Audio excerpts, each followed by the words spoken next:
In the American League West, a tight four-team race has been blasted wide open by the Kansas City Royals. They just haven't been letting anything get by them.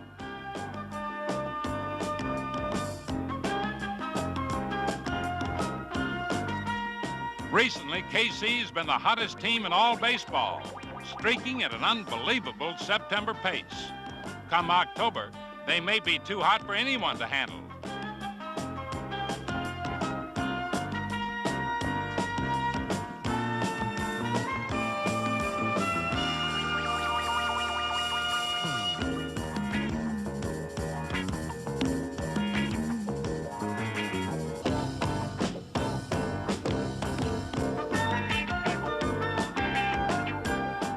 What can you say about a team that wins 12 in a row and 23 of 26 ball games?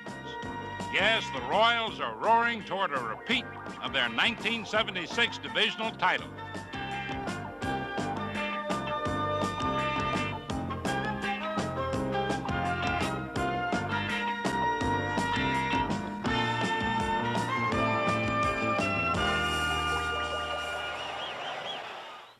With just days to go in the season, one race remains, and it's a classic.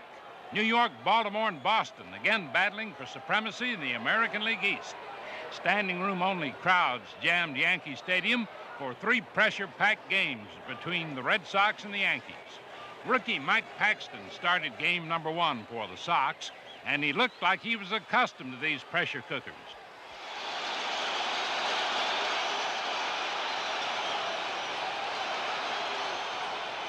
Yankee starter Ron Guidry showed early signs of nervousness.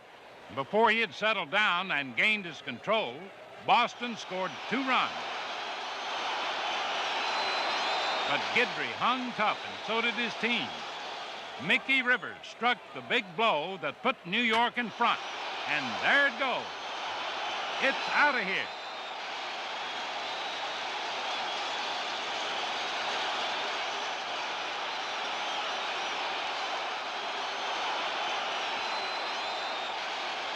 Mick the Quick had a mighty busy night. The Boston Power Company kept pushing him back to the fence, but potential homers in other parks merely became outs in the stadium.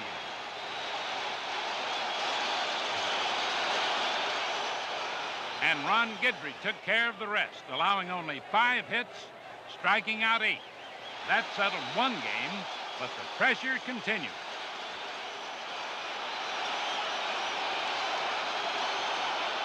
Game 2, tension tuned to a fine pitch, alive with artistry on the diamond. Yankee killer Reggie Cleveland going for his 8th straight win over the Yankees. Inning after inning, the New Yorkers were silenced.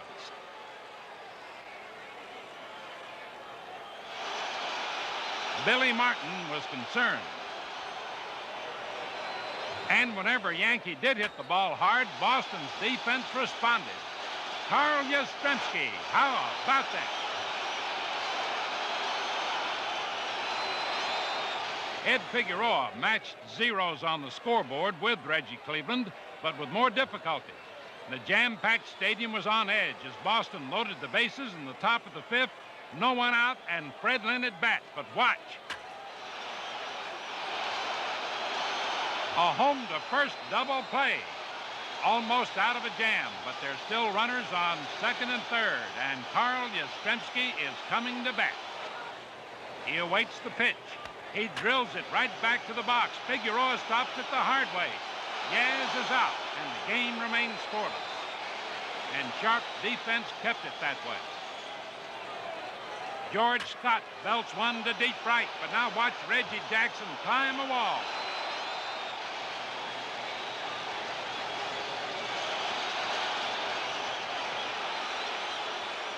That stopped one rally, and later Reggie did it again.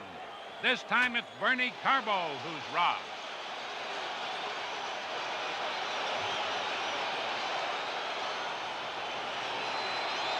Man alive.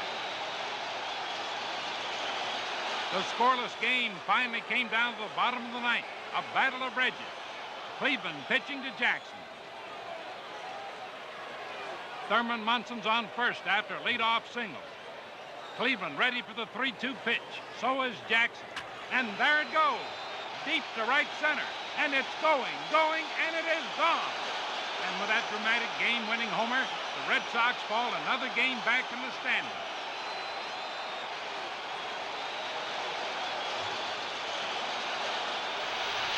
Still, if the Yankees were to win another pennant, they would have to defeat the Kansas City Royals.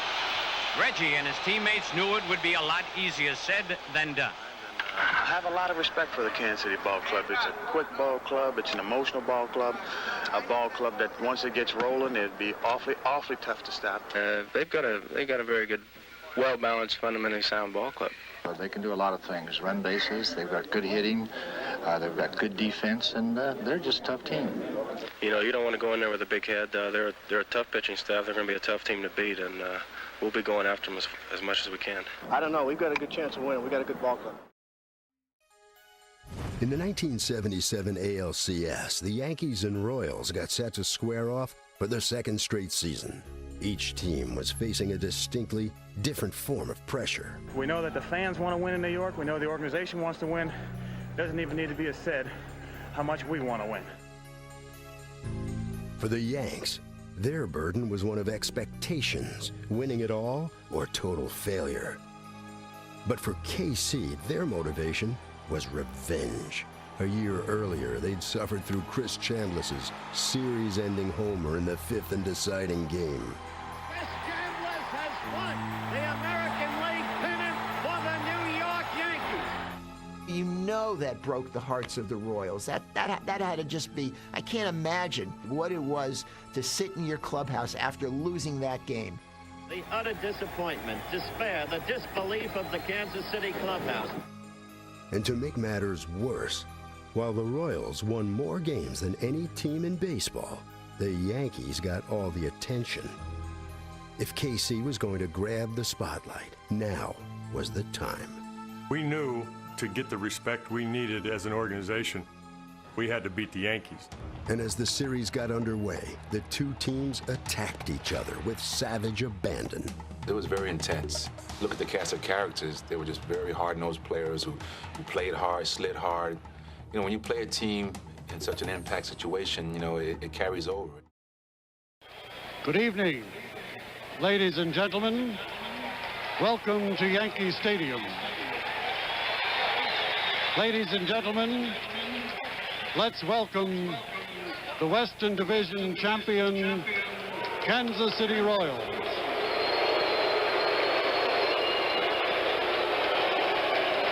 Leading off at shortstop, number 2, Fred Patek.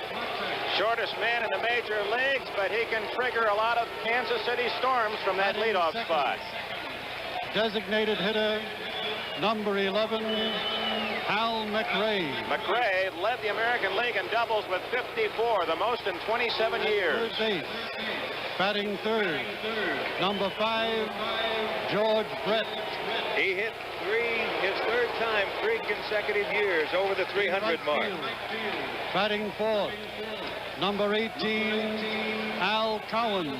He's put it all together this year. 312, 23 home runs, 112 RBI. In center field, number 26, Amos Otis. An off year for Otis, but he could wind up being the big gun tonight. He says he's ready. At first base, batting sixth, number 7, John Mayberry. Tied with Cowan's 23 home runs to lead the Royals this year.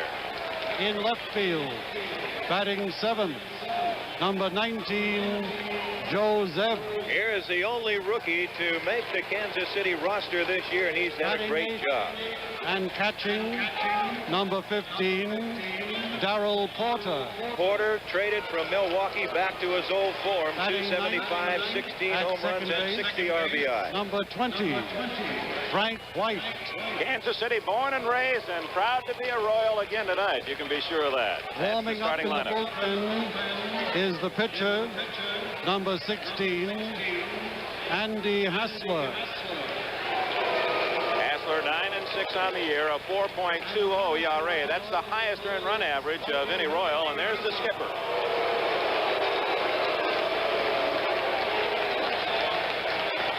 Herzog joining the Royals 2 years ago and taking him to 2 consecutive pennants. Whitey Herzog is the kind of guy, Dick, he can get the most out of the players. He can discipline the players. He can also kid with them and be one of the guys. They love Whitey Herzog. And now, ladies and gentlemen, the Eastern Division champion, New York Yankees.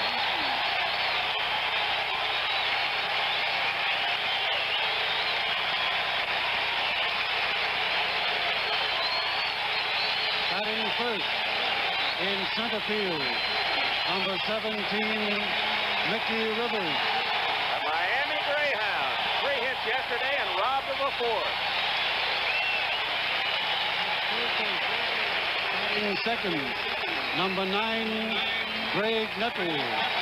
That'll set an all-time Yankee record this year. Most home runs, most RBIs by a third baseman. Batting third and catching, number 15, Herman Munson. And all he did was hit 300 and drive in 100 runs for his 3rd consecutive year.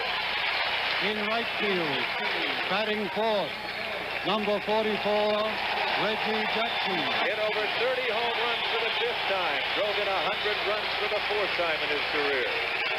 Batting fifth in left field, number 14, Lou Piniella.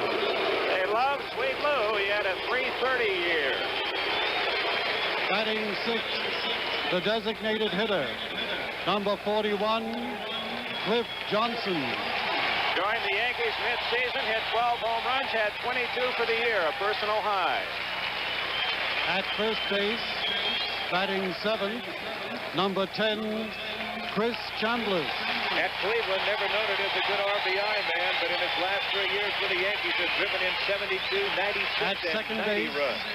batting eighth, number 30, Willie Randolph. The all-star second baseman from Brooklyn and only 23 years old. At shortstop, batting ninth, number 20, Bucky Dent. And Dent is only 25. They got him for his glove, and he shored up the left side of the Yankee infield. Warming up in the bullpen is number 49, Yankee pitcher Ron Guidry. Deceptively powerful, only 160 pounds, 5 feet 11. Guidry won 16 and lost only 7. He is the power pitcher. Man, look at Billy Martin. Watch this ovation.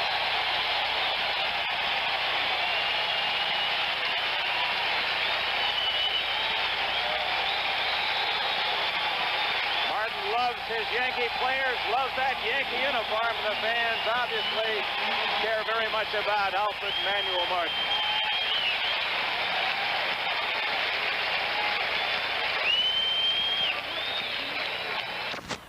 Here he starts, and then now he does that little stutter step. He gets back and doesn't get a real good jump, and the throw is up the line. Had it been at home plate, they've got a shot at him, no question.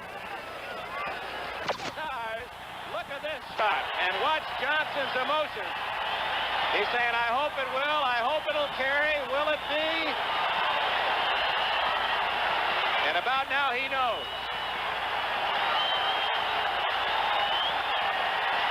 Now the Yankee fans on their feet, 56,000 plus.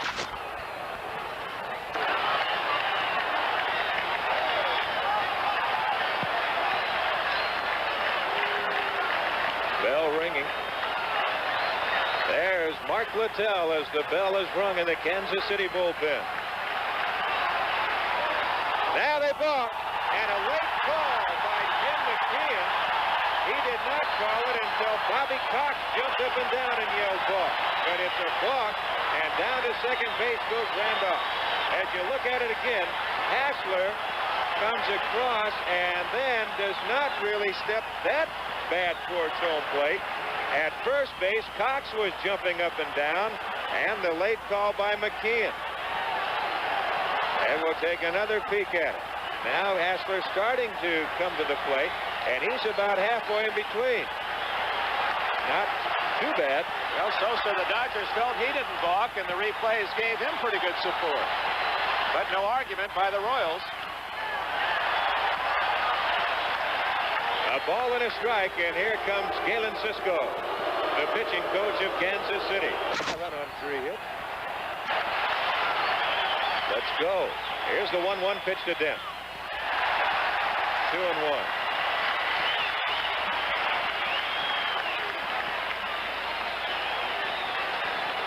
Well, we said before, these Yankee fans just sitting waiting for something to happen. It has happened here in the 5th. 3-1.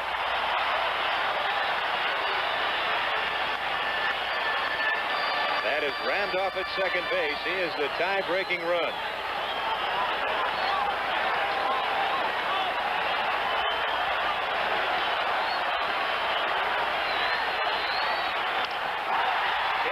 Zep's got a long way to go. He can't make the play. He'll drop for the base hit. Randolph scores. The Yankees lead it 2-1.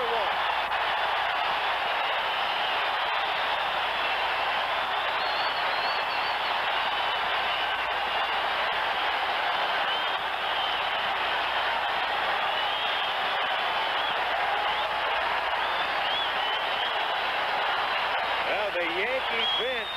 If there was a negative in every hitter's manual, it would be the high pitch.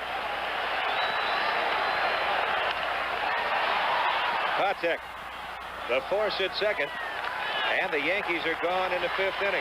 But they come up with 2 runs on 3 hits, no errors. They leave 1 after 5. It is the Yankees 2, the Royals 1, and we'll be back after these messages from your local station. LA, he's not been forgotten. That 2-2 pitch fouled away. I'd like to see you in a 2-2. If you ever take... I feel like I got one on tonight. Somebody kicks the horse out from under me, it's all over. 2 balls and 2 strikes. Well, I think it was Lou Boudreau that used to take some ballet lessons to work on coordination around the bag. 3 balls and 2 strikes to McRae. That is Patek, the tying run at second base. We're in the Kansas City 6th. It's the Yankees 2 and the Royals 1.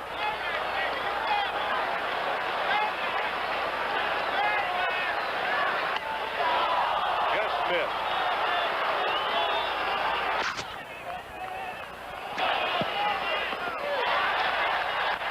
That's a slider that Guidry credits Sparky Lyle for teaching, and says that's what's made him really a good pitcher. It's not just the quick pitch, but it has a good sinking effect, the Lyle slider.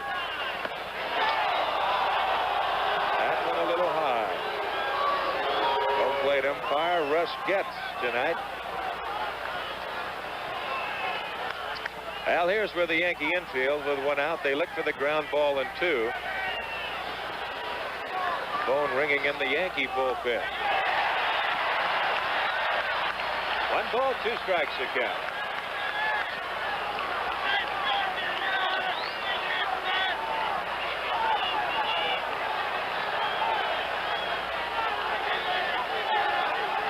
There's a tying run at second base in Patek. The go-ahead run at first base in Hal McRae.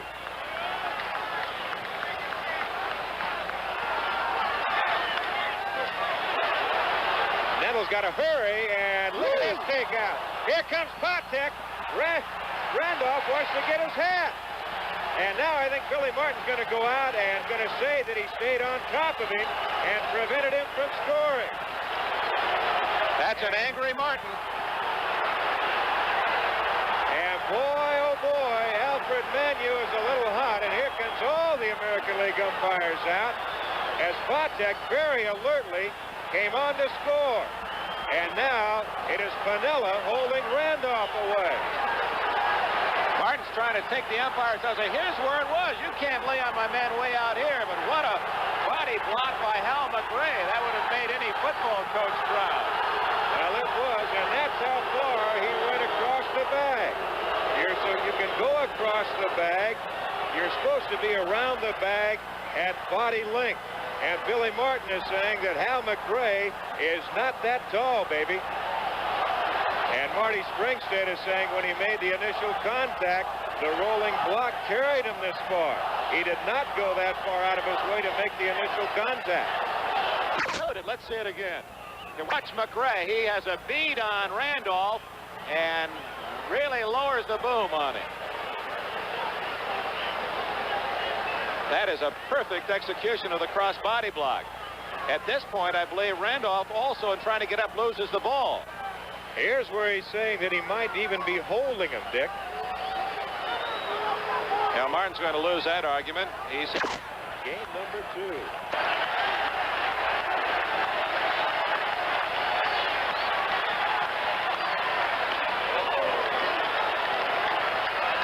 One to Jackson. 1 out, 1 on. A 2-2 tie. Reggie tonight has bounced to third on a check swing on a 3-0 count. And then flied high to left that Zeb made a fine catch.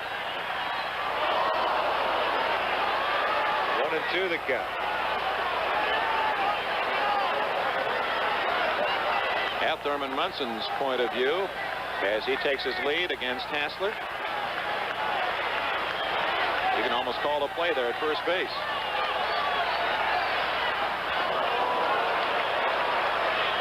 Two and two.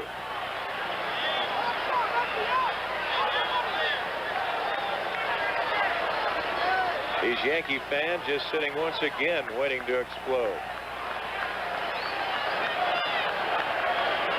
You see the fall attire of the New Yorkers here tonight. A little chilly night at Yankee Stadium. Good game, though. It is a good game. He hung a slider inside.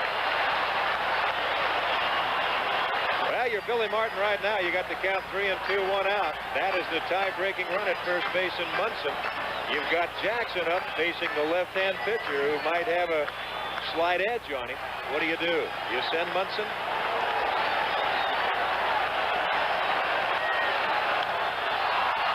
Popped him up. Look at how far White goes out.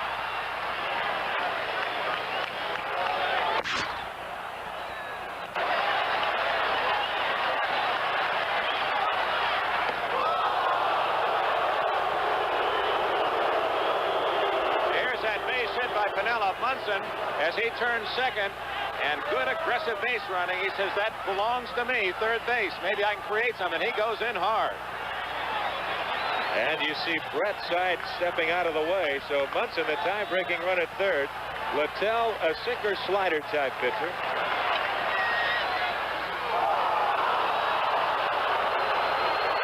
The first pitch that was thrown to Johnson was a little up and in, and the fans here at Yankee Stadium got up on their feet in a hurry, and a chorus of boos rang out. That's your all-purpose pitch.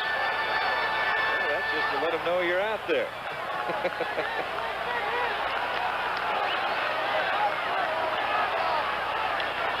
Time called by one of the umpires. Something thrown out of the seats.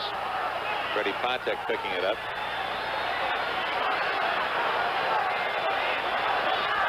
Nick Remigen going over the third base umpire.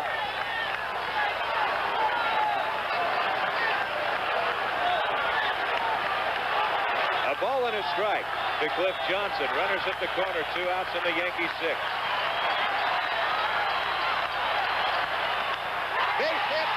Here comes Simpson to score. Piniella going to go to third. Johnson on his way to second to throw to third. Not in time. And the Yankees regained the lead, 3-2.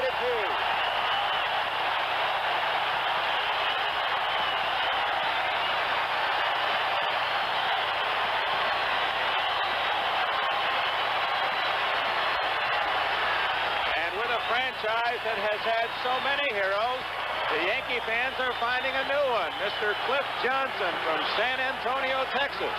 4 hits. Willie Randolph. The bases are full of Yankees. Slider high. You see the Yankees, Mickey Rivers and Porter going out to talk to Littell, saying, hey, you've got to ease back a little bit. Let's not try and overthrow that thing. Try and overthrow the breaking pitch. I get every pitcher falls into that habit, Dick, at one time or another. That is just something that's a natural, instinctive thing to do, and you've got to say to yourself, let's back off.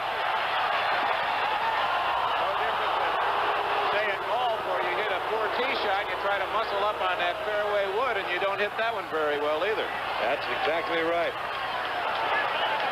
Let's check that last delivery by Littell. Some of the Yankee faithful thought this was not a strike. That's pretty good. I think what got him a little upset was just a little delayed call by Russ Getz. That is Pennell at third.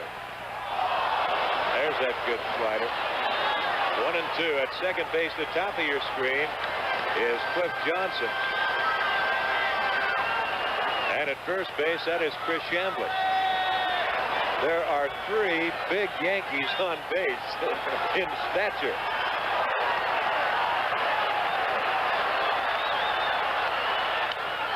Check swing, line swing.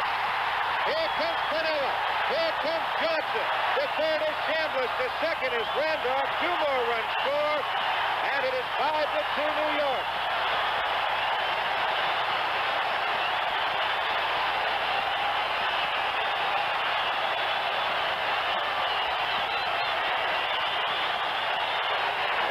The break as Brett had the ball hit right at him, and it was right through the wickets. He wanted it to come up and hug the dirt and rolls out into left field for 2 unearned runs, and the Yankees have a little breathing room and 2 more men in scoring position. And Martin, for the first time, some of those creases in his brow might relax a bit. Tommy Darrell, but put a D-O, someone put an O in transcribing the name, and I wound up with Durrell. He said, nobody wants Durrell. 3 balls and 2 strikes. And least of all, Whitey Herzog.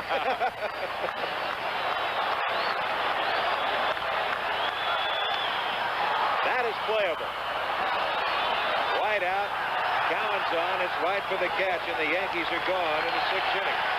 But they pick up 3 runs. 6 complete, the Yankees lead it 5-2. If it comes down, the Yankees will win it. So they go to Kansas City, even at a game apiece. And the American League playoffs, as it is in the National League playoffs, come down to the best 2 out of 3. The final 6-2 New York has Ron Guidry, again the stopper for the New York Yankees. Few imagined that New York and Kansas City could match the dramatics of the year before. But this championship series did, and more. From the beginning, the action was very fast and very physical.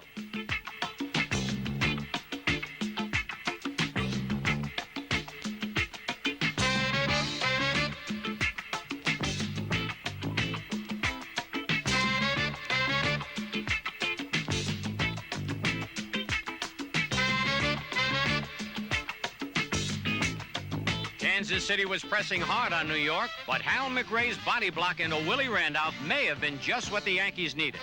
They'd lost the first game and were in danger here in the second game, but that play fired the Yanks up. They scored 3 runs the next inning. And a little later, Willie Randolph got a chance to answer the Royals.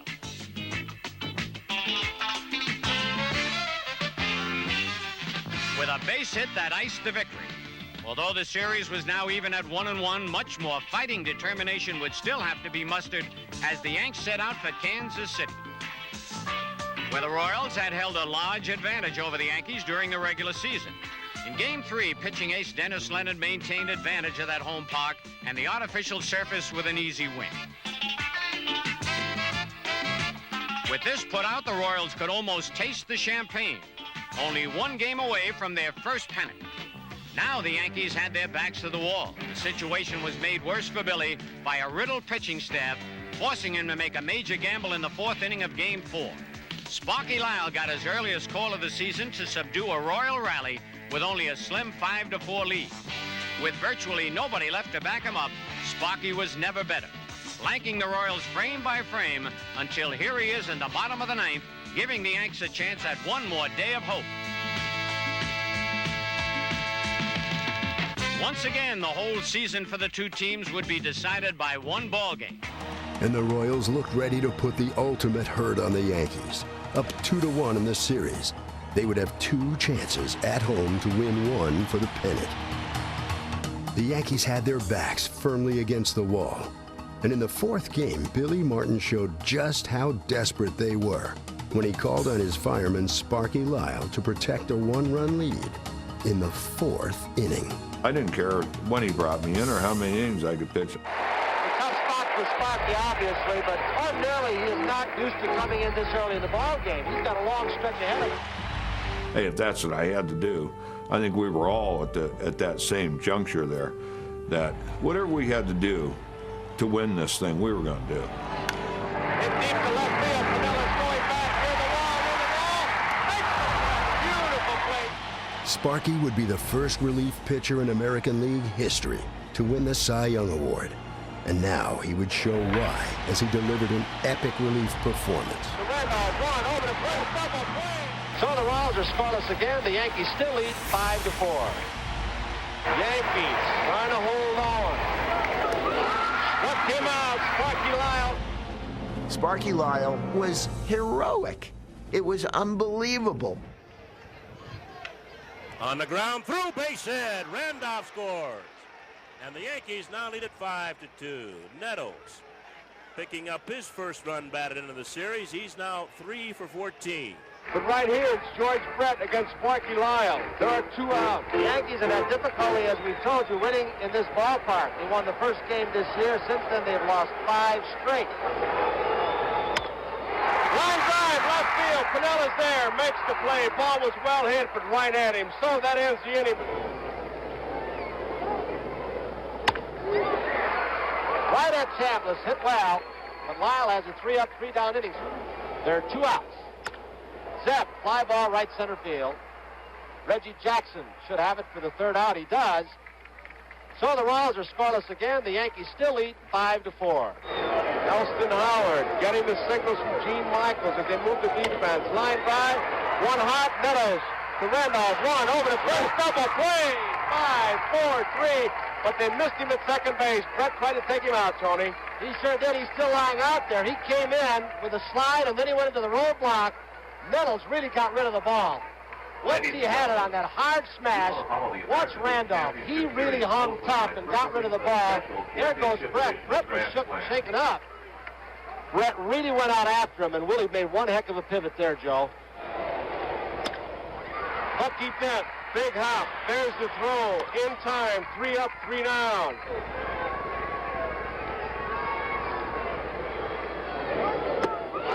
Struck him out. Sparky Lyle gets his first strikeout.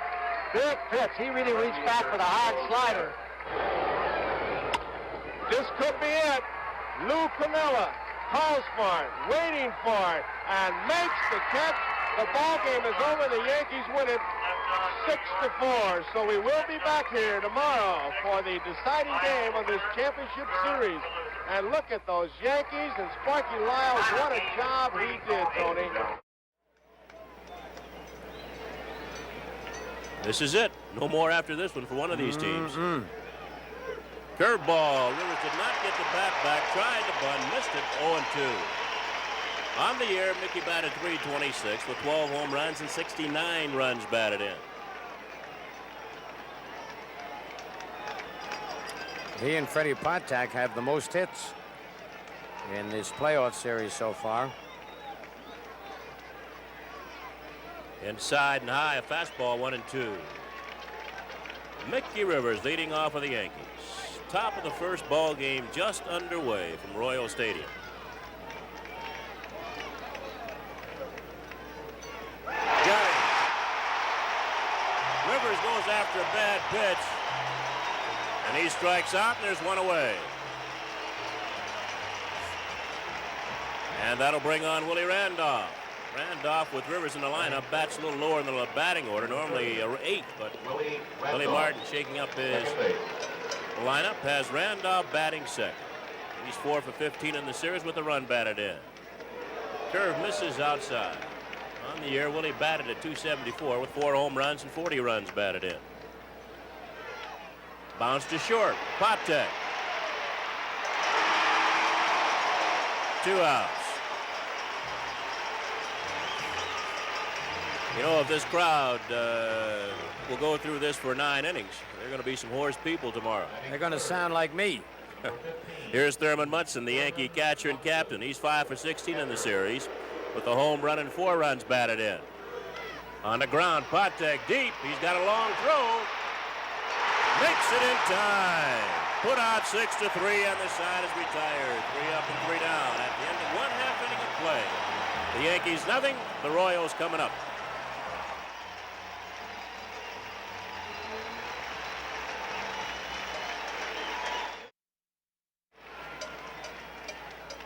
On the ground, shortstop. Bucky Dent is there. And there's one away. Patek, first ball hitting, bounces out 6-3. By the way, that little fellow's having a good series. He's 7 for 13. He's driven in 5 runs. Number 11. Here's Hal McRae, the left fielder. McRae, 5 for 14 in the series with a home run, 2 runs batted in. He got that in the opener at Yankee Stadium.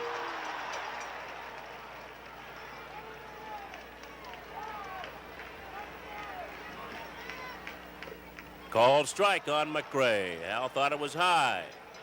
By the way, the home plate umpire is Nick Bremigan. Once again, working the ball game, 6 umpires. And we'll give them to you as we go along. In the dirt, it's 1-1 on McRae.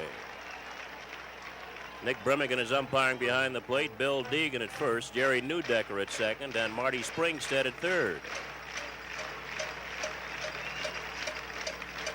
2-1 on McRae. Umpiring in left field, down the left field line, Russ Getz, and down the right field line, Jim McKean.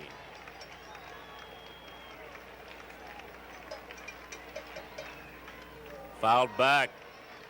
Guidry reaching back with a good fastball. It's 2-2.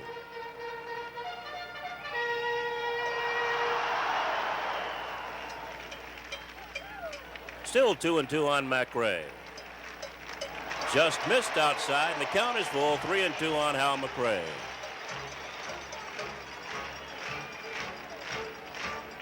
Denny Leonard to beat the Yankees in the third game, 6-2. That's out of play.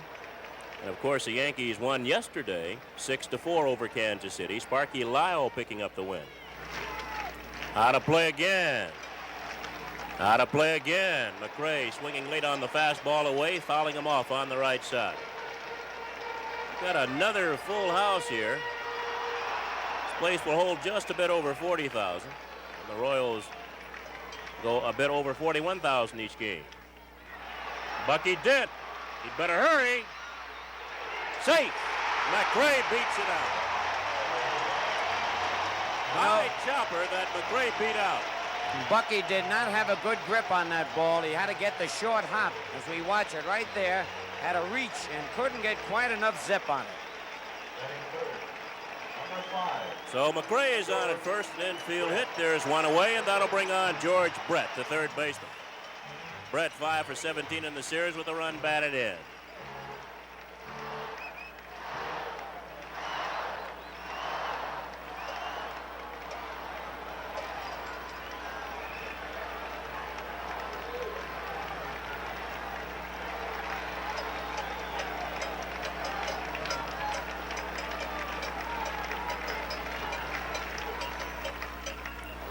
Good breaking ball. Brett got a piece of it and fouled it off. I think the pitch that's made Guidry, Scooter, probably the hard slider that he evidently picked up watching Sparky Lyle. There's no doubt about that. Said you, Brett was looking to pull that first pitch.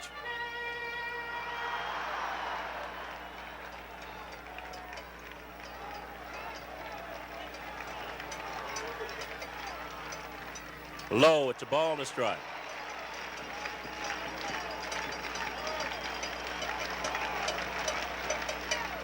On the ground, and it's a foul ball. Bill Deegan right on the line there at first base. Watched that ball all the way and waved it foul. So it's a ball and 2 strikes on Brett. You know, Brett hit a triple like that the other day. There is the first base umpire, Bill Deegan, but that's a tough play for a first baseman. Bill, you should know that better than anybody. You're holding a runner on, and then you got to take that quick step to the right, and then they hit it to your left. Tough to get back. It is tough to get back. I think here, if you realize that he's going to pull the ball and try to pull it, maybe you shouldn't bounce off so far. Yeah. But the inclination is to get away from that bag as quickly as you can and as far as you can so he can cover more ground. Low, 2 balls, 2 strikes on Brett.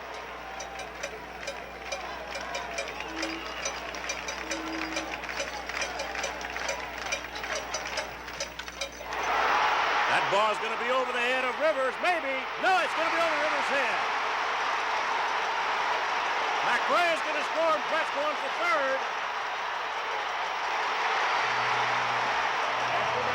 Third base already.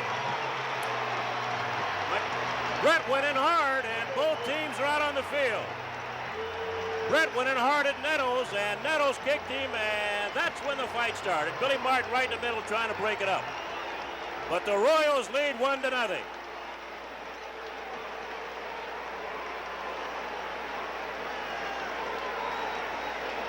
A triple into right center field by George Brett. I think Guidry, Scooter got in the middle of that, and he decided he'd better come out of it. Yeah, that's for sure. And they got Patek out of there, too, as you can see. Billy Martin with Patek. I tell you, it kind of surprised me is Brett came in hard and tried to knock the ball out of Nettles' hands, and then came up swinging.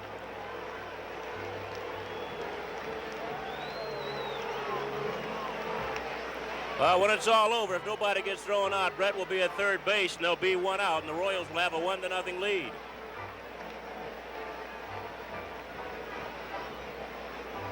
Guidry was right in the middle of that, as you mentioned, Bill. Well, he got out of there. I think one of the Yankees got him out of there, Phil, because that's the one guy they don't want to lose. You don't want to lose your starting pitcher. Tell you, Mickey misjudged that ball. That's about the first ball that he's misplayed in this whole series. Well, when it was hit, Phil, I thought it would be over his head, but you can never say that with Rivers. No. He put on a burst of speed and just couldn't get to the ball.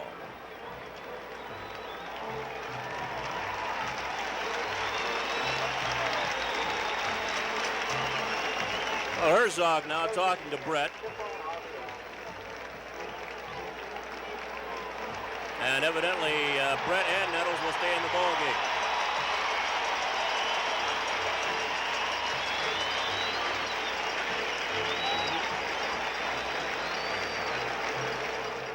Now we're going to get another look at that play. Let's watch it closely. Now Blair comes over. Good backing up. Now here's where it is at third.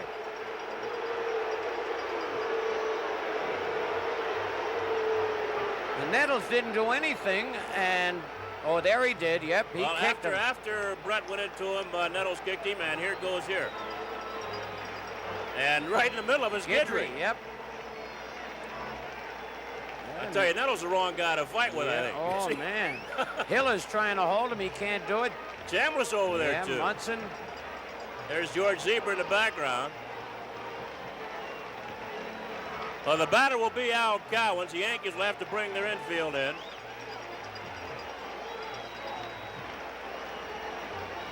Neither Brett nor Nettles thrown out of the ball game. And I think Nick Brimmigan's going out now and telling Guidry to throw as many as he wants to get loose.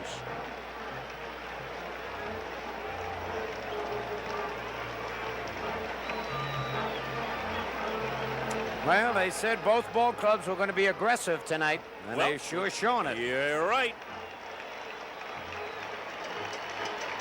Well, there's one away. George Brett's over at third base, as Al Cowens, the right fielder, is a batter. Cowens is 3 for 15 in the series with a home run and the 3 runs batted in. We mentioned earlier the Yankees have to bring their infield in here.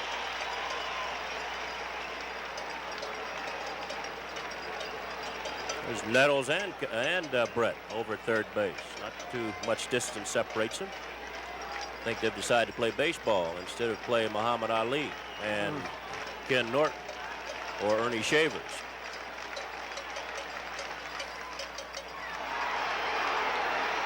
Only plays the first base, and they make it in time as Brett scores. So Cowens a high chop to third. He's out at first base, but Brett scores on the play, and the Royals now lead 2-0, and Cowens picks up his 4th run batted in. Well, there's the play right there, and Cowens did that in one other game, and just no chance for Nettles to get that runner at the plate. Actually, Guidry could have been out of this inning without any runs being scored. And look at it again, that high hopper. Munson helping Nettles out, telling him there's no chance to get Brett go on and make the play at first base. Here's Amos Otis. Otis has 1 base hit and 13 times up. Looks like Brett got a shot in the lip.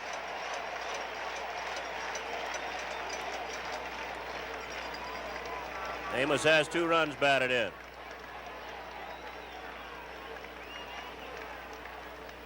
Bunted foul outside third. Bunts again, and he'll beat this one out. So Amos Otis bunting with 2 strikes. Actually 1 strike, but 2 outs. And if you do that with 2 outs, Phil, you got to be thinking about stealing a base. That's for sure. Because he's got the power to hit one out of here. There it is, beautiful bunt. Yankees never figuring he'd try it twice in a row. Well, with 2 outs, you don't figure a guy with the power of Otis will even try to bunt, period. Right. So if he does bunt, you got to figure he wants to steal second base. Here's John Watham, the first baseman, playing in place of John Mayberry.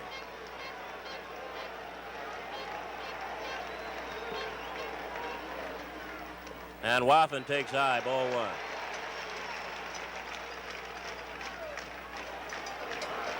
Guidry holding Otis close to first base.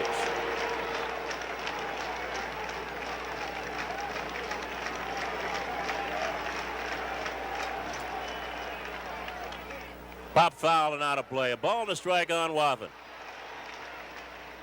1-2 on Watham. And he's going, got a good jump, but Watham strikes out, and the side is retired. Royals pick up 2 runs on 3 base hits, and at the end of 1, the Royals lead the Yankees 2-0.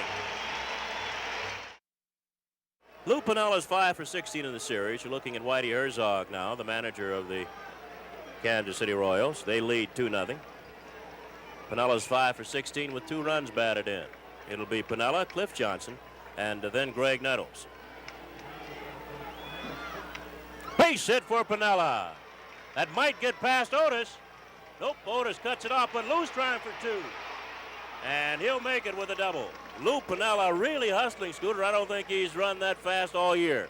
I tell you, Lou has been doing it all year long. We know he's a great hitter, and this is the best all year that I've seen him run. He's gotten triples, he's stolen bases, taken an extra base. That's his 6th base hit in the series and 17 times at bat. So Pinella now down at second base, nobody out, and the batter is big Cliff Johnson. Johnson, a designated hitter tonight. He's 5 for 13 with a home run, 2 runs batted in. Skied into shallow right center. Pinella will have to hold at second base as Al Cowan sets up under the ball. 1 away. And the batter now for the Yankees will be Greg Nettles. Yankee skipper Billy Martin, and here you see the way Nettles is greeted here tonight. Nettles so far in the series 3 for 16, and he's driven in a run. On the ground to White at second base. There are 2 outs, and on the play, Pinella goes to third base.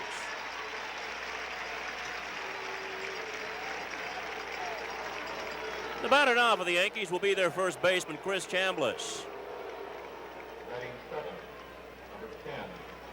Chambliss 1 for 13 in the series for the Yankees, so he's due.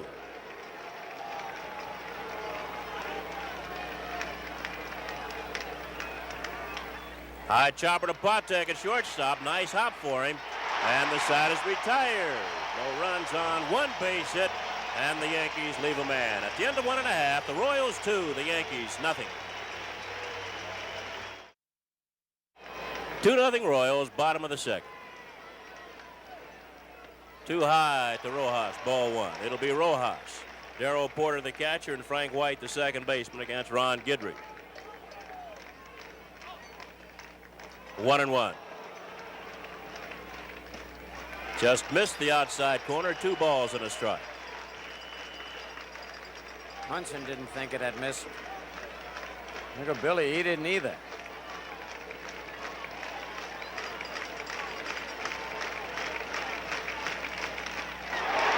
Lou Pinella's got a long run and makes a catch. Lou Pinella, I tell you, I haven't seen Lou really play this hard, Phil. He is really out there hustling. Oh, I tell you, he wants to win so badly. I tell you, if all the Yankees, we watch it again, put out 100% like, look, this was a tough chance, sinking too. Just gets the glove on the turf and catches it. Oh, there's one away. An excellent play by Yankee left fielder Lou Piniella. And that'll bring on Darrell Porter, the catcher. Porter 4 for 14 in the series with 2 runs bad. Check that, 4 for 11 in the series. He has not driven in a run. And the curveball is low.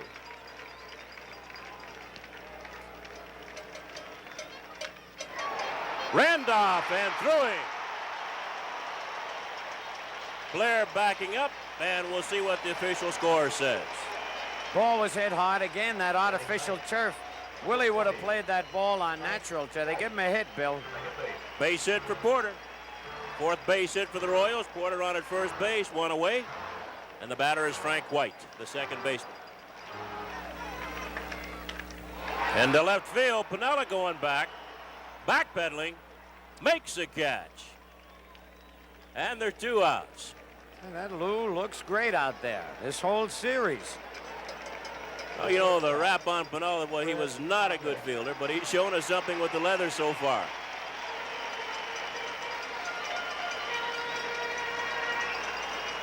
Here's Freddie Patek, the leadoff man. He's been up once, bounced to Yankee shortstop Bucky Dent. 2 outs. Popped up behind the plate. Munson coming back. Throws a mask away, and the side is retired. Patek fouls to Munson for the 3rd out. No runs, 1 base hit, 1 man left. We played 2, and the Royals lead the Yankees 2-0.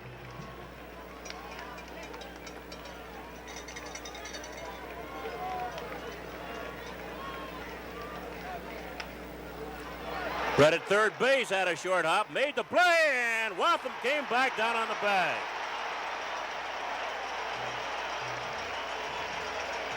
Well, Brett's throw was high. Waltham, normally catcher. Look at that, came right back down on the bag. Boy, he looked for it too, Bill. That was good reflexes there. Oh, there's 1 away. That'll bring on Bucky Dent, the Yankee shortstop. 2 for 11 in the series with 2 runs batted in. Into right field, and Cowens is there. 2 outs. That'll bring on Mickey Rivers as we watch Dent go back to the Yankee dugout. Mickey's been up once in the ball game, and he struck out. Swung at a wide breaking curveball. Mickey had a good day yesterday. Got 4 base hits and 5 times up. Right up the middle, through, base hit. Boy, he waited on that beautifully. And that's his 8th base hit of the series.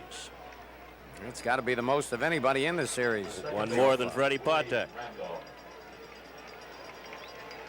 Rivers on at first, 2 outs, and the batter's Willie Randolph. Randolph 4 for 16 with a run batted in.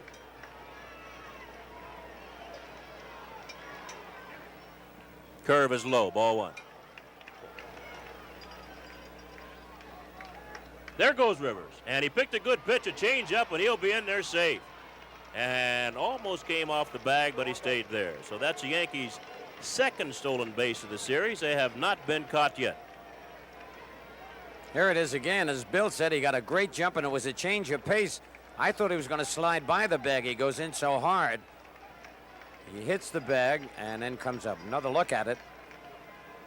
He's really flying. Well, he couldn't have gotten a better pitch to steal on. Nope. Splittorff and Porter at that time. Porter called for the change, evidently, and the change was high, and it took a long time getting there. Well, it's 2 balls and a strike on Willie Randolph. The Yankees have a runner in scoring position with 2 outs in the 3rd inning. And the Royals lead 2-0. Curve is a called strike, 2-2. Well, they seem to go to the breaking ball with Randolph with men on base. Of course, Willie, as the years go along, all these things will be placed in the back of his head someplace, and he'll remember how they pitch him in different situations. Another breaking ball misses outside, 3-2. Too high, ball 4, and Randolph walked, bringing on Munson. The catcher, Well, the Yankees have excellent speed on the bases. And remember, a ball hitting the gap here really gets past the outfielders. They've got Randolph at first base and Rivers down at second. 2 outs for Thurman Munson, who's been up once and bounced to short. Boy, this is the kind of situation that Munson really thrives on. Huh?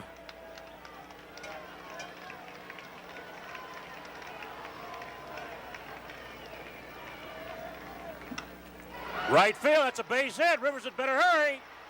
Cowens with a strong throw. It's high, though, and off the line. And the Yankees get on the board. It's now Royals 2 and the Yankees 1. Yeah, just as Bill White mentioned, Thurman Munson, I tell you, you'd rather see him up there in a clutch situation than just about anybody else on the Yankees. I would rather see him up there like that, Phil, than anybody in baseball, to be honest with you. Okay, all right. He's some kind of clutch hitter. That's the way Yogi used to be. Certain guys you need for that situation. Other guys tighten up and tense up. Yep. Those guys thrive on it. Here's Lou Piniella, doubled his first time up. Curve chopped to Brett at third. He'll go to first base. And makes a play, and the side is retired. Piniella bouncing out 5-3. Yankees pick up a run. On 2 base hits, they leave 2. And at the end of 2.5, Royals 2, Yankees 1.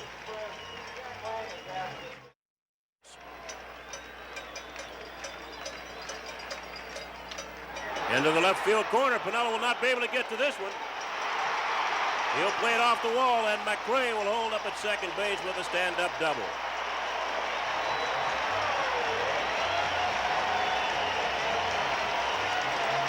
So McRae doubling, leading off the bottom of the third, Scooter.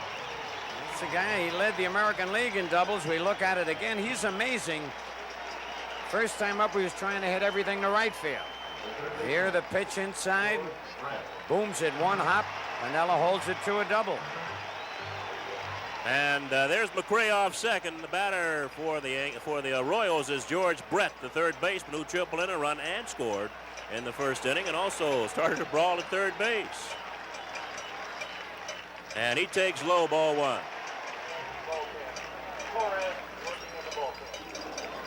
1-1. 2-1. That'll get the runner over. Chambliss to Guidry.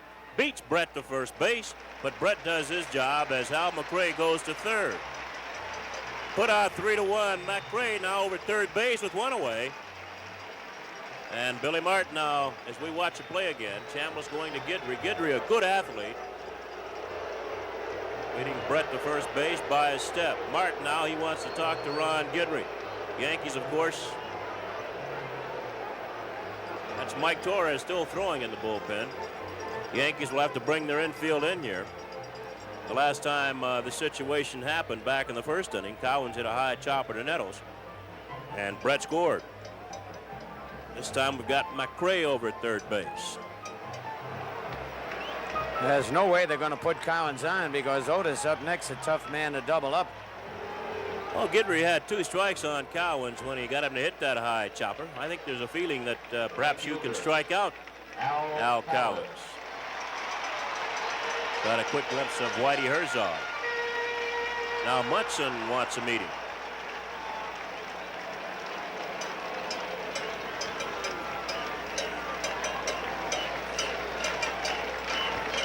Cowens 3 for 16 in the series with 1 home run and 4 runs batted in now.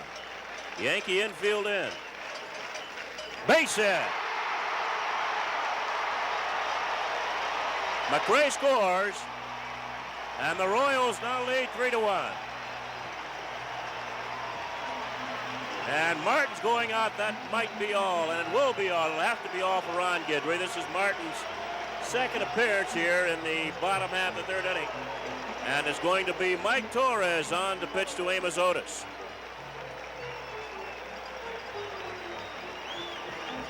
And with Torres coming on, we'll be back with more right after this. Royals lead 3-1. Al Cowens, pretty good speed at first base. 1 away. Cowens has tried to steal a base in this series. He was cut down by Munson. Yankees are 2 for 2 in stealing bases. Swing and a miss by Otis. Now, Otis does not really like to bat that much against Mike Torres, and that's one of the reasons that Whitey Herzog did not start him in the ball game that Torres started here, the opener. Called strike 2 on Otis. Got him. Otis goes down swinging for the second out. Oh, maybe Herzog was right. Yep. You know, some hitters just have trouble with certain pitchers. Here's Don Wathan, the first baseman. Wathan takes outside, ball 1. Called strike, got the outside corner, 1-1. He might try it. And the Yankees thinking that way, called a pitch out. And Cowens was not running. It's 2 balls and a strike on Wathan. 2 outs.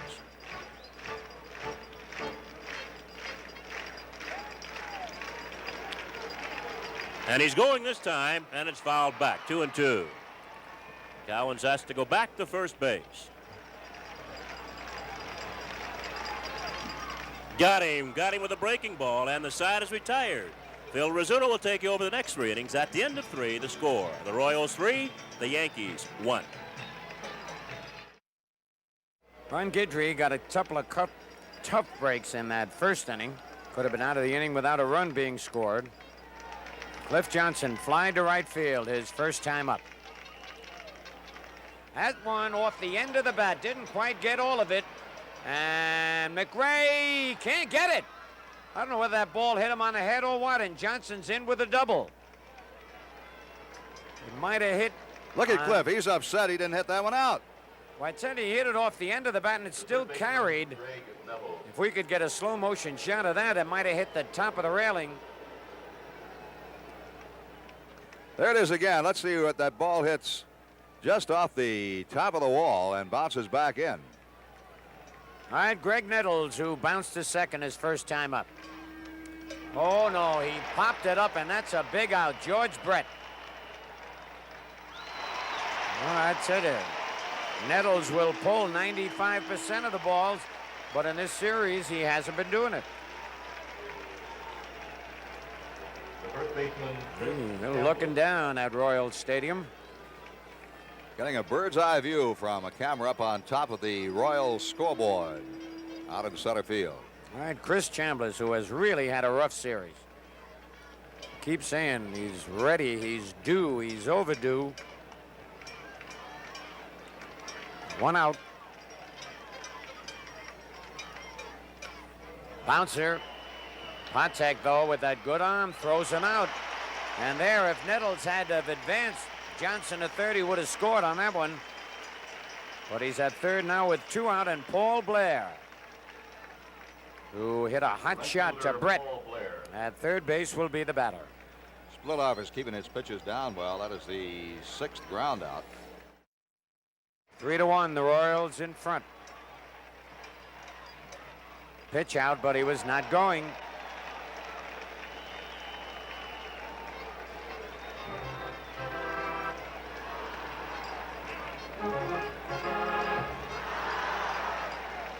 Chuck Hiller flashing the signs. He's going. The hit and run is on. He fouled it off. Rojas will have to come back. Struck him out. 3rd strikeout for Torres. Boy, he is quick tonight. And the hand from Freddie Patek. He's bounced to short, foul to the catcher. He is hitting every game up till this one. Last year and this year. Ball 1. Not only is he hitting every game, Scooter, he's driven in 9 runs in the 2 years of the championship series between the Yankees and the Royals. Ball 2, 2-0. 3-1, the Royals lead, bottom of the 4th. There goes Cookie, what a jump. Patek takes it, no chance for Munson. Torres never even bothered to look at Rojas, who got a running jump. That's smart base running. Yes, it is. Here he goes, looks back. To watch the play, takes his slide into second base, but no throw down there by Munson. He stole that base on Torres. The pitch was a strike. Line to right field. Tough play for Blair. Foul ball. Holy cow, was that close. Woo. Torres got to get that slider down. He's been getting it up.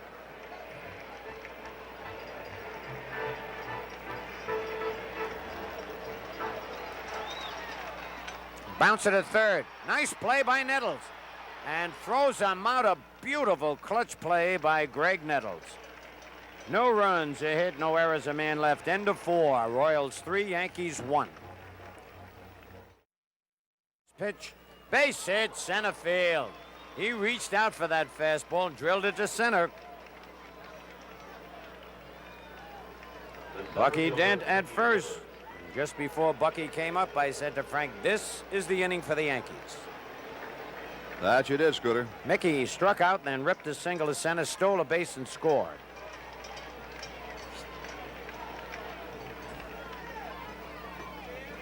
Strike one. Mick bluffed a bunt. Usually say man bluffs a bunt, bring the third baseman in. There's Doug Bird up in the bullpen. But Brett can't get in any closer. And they're going to have trouble getting... Oh, if that ball had hit the ground, they'd have never gotten him. And Mickey stepped on Watham's foot. He didn't move it off the bag quick enough. But they both looked at one another, almost let it drop. Dent at second. Here's the play again. The pitcher Splitoff has it. Underhand toss to Wathan. Ouch.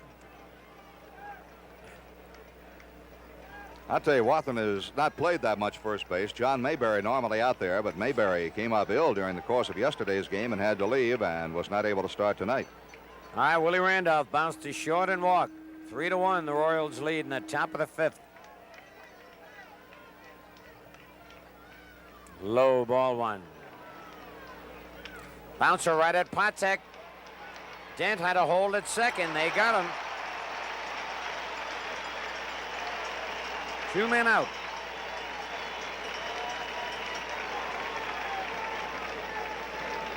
The catcher, Thurman Munson. There he is, the Yankee captain, Thurman Munson. Robbed of a base hit on a fine play by Patek in the first. Single to right to drive in the 1 Yankee run in the 3rd. Right to Frank White. Throws him out. No runs, a hit, no errors, a man left. End of 4.5. Royals 3, Yankees 1.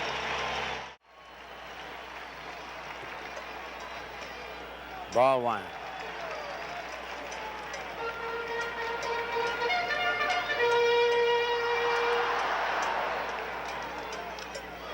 Line, nice play by Willie Randolph. Well-timed leap, 1 away. Try to get that McRae out. It's tough out. Yes, he is. He's never an easy out. George Brett has triple, a drive and a run, and scored. And bounced to first base to help set up the 2nd run. Ball one. 2-0. 3-0. Ball 4. First walk given up by Yankee pitchers in the ball game. The right fielder. Now Al Collins. Yankees had stopped Collins after the first game when he got 3 hits. And the first time up in this game, but then he ripped the single to left. He has driven in 2 runs.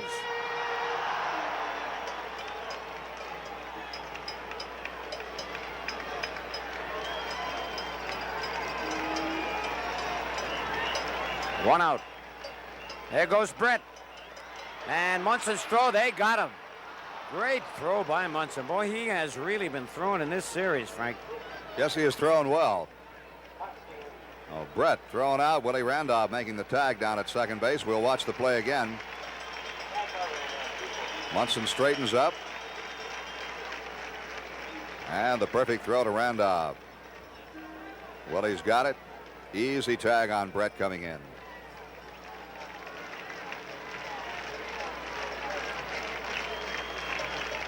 Off the end of the bat. Oh, Willie's got to hurry. Safe, he called him. Holy cow.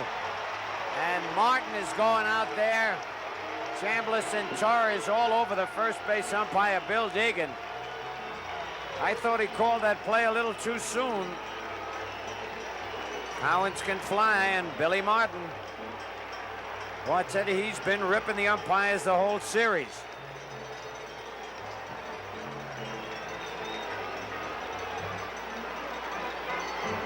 It's got to be a base hit. That's another argument Billy is going to lose. Oh, no doubt about that.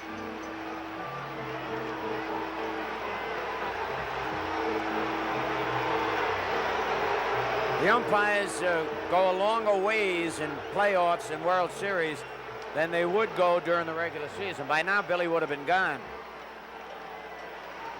They give him a little more time to argue. As long as he watches his language down there and chooses his words carefully, he'll stay in the ball game. Here's the play again. Let's watch it.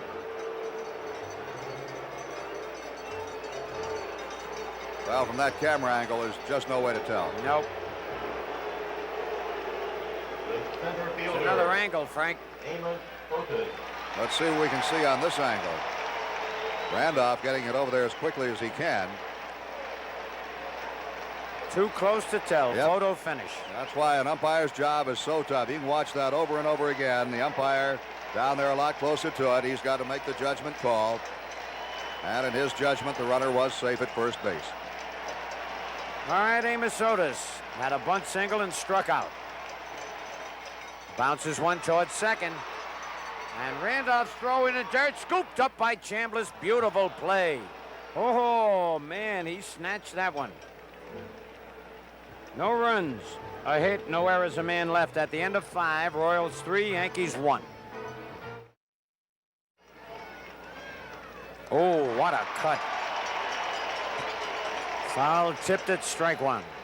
You would often see Pinella take that big a rip at a pitch, but sometimes he'll make up his mind on the first pitch. He's going to go all the way with it.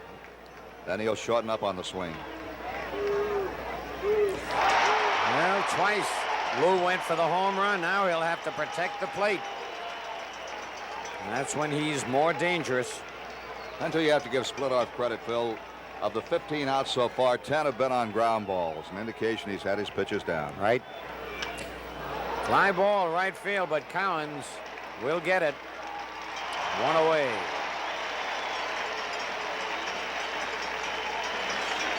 Designated hitter, Cliff Johnson. And now big Cliff Johnson. Fly to right and doubled high off the wall and left. Just missed a homer. Ball one. 2 balls, no strikes. Curve ball 3. Ball 4, and Johnson is on. And that's the second walk given up by Splitoff. And now Nettles, who bounced to second and popped to third. Strike one. You can just about hear what goes on in the meetings before this series started. Bear down on Nettles, bear down on Chambliss, bear down on Jackson.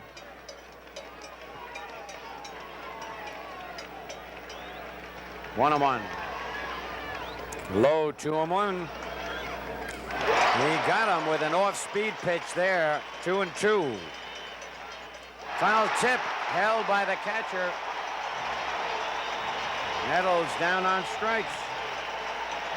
It's only the second strikeout for Splitoff, but a big one. And now Chambliss. Been up twice. Here's that last pitch. The right fielder, corrected. Just a foul tip right into the mitt. Pitch seemed to be moving away from Nettles. Yep. All right, Chambliss twice has bounced to short. Grounder right at White. Ooh, tricky hop, but he got it and throws him out. No runs, no hits, no errors, a man left. At the end of 5.5, Royals 3, Yankees 1. All right, bottom of the 6th, 3-1, Royals lead. Strike one on the first pitch by Mike Torres. Low 1-1. Boy, he chopped at a high fastball, fouled it back upstairs. Remember, Scooter, you told me you'd seen Lecoq play for the Cubs on occasion, and he used to be a pull hitter at Wrigley Field, but here, when we've seen him, he has tried to go the opposite way. That's right. And I tell you got to give him credit for adjusting. Again, he goes to left, but fouls it off. He has sort of an inside-out swing. He's got a good swing. He was 8 for 22 as a pinch hitter this year.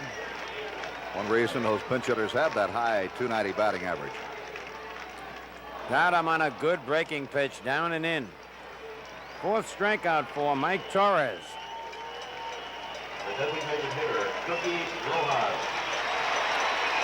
And there's Sparky Lyle up in the Yankee bullpen. Cookie Rojas robbed of a base hit on a great play by Piniella, and then singled to center and stole a base. Bounce it to short. Nice hop to Dent. 2 men out. Cookie still hustles down that line. The catcher, Lucky Dent. Porter. Darryl Porter. Single to right and was robbed of at least a triple on a great play by Mickey Rivers.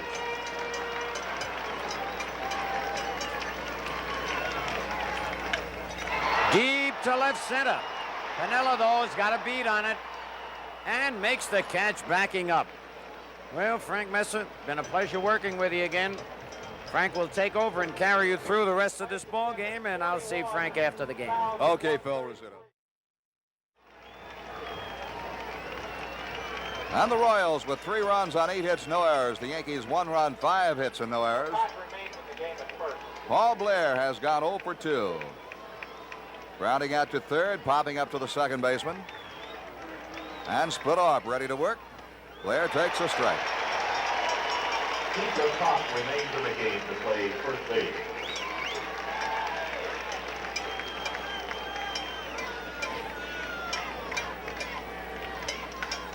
Deep to left field, but foul.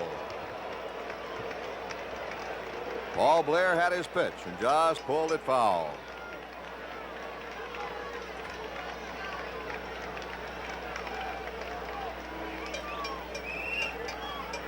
Breaking ball, bounce to third. Brett will have to hurry and gets it over in time.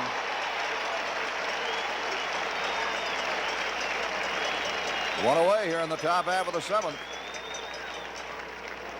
The shortstop, Bucky Dent. That is the 12th ground ball induced by pitcher Paul Splitoff. Only 3 fly balls to the outfield. Bucky Dent 1 for 2, and it's low. Piniella, Johnson, and Dent have all flied to right field. Those are the only fly balls caught in the outfield, all to Al Collins. In the air to right field, Collins should have it. 2 outs in the 7th.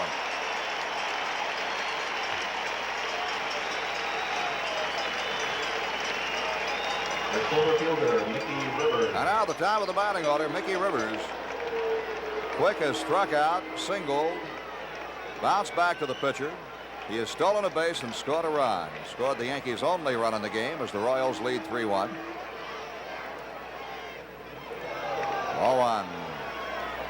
Fouled it back. Rivers had a big rip and a high pitch.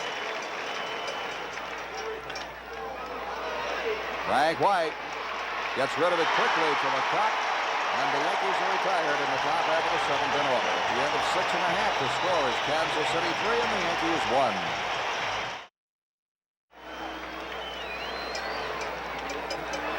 Greg Nuttall's off his chest. Can he get him? Good recovery. He got him.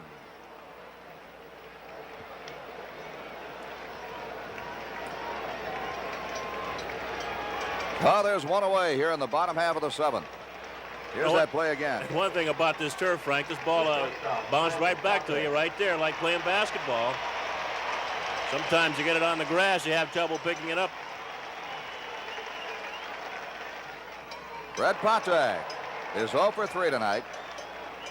He had hit in every game of both championship series between the Royals and the Yankees coming into this one. In the air to right field. Blair going back, and he's got it. Blair got a good jump on the ball.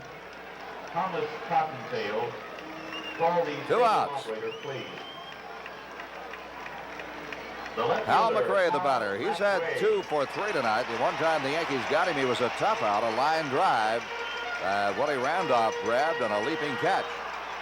Prior to that, he had beaten out an infield hit and doubled. He has scored twice.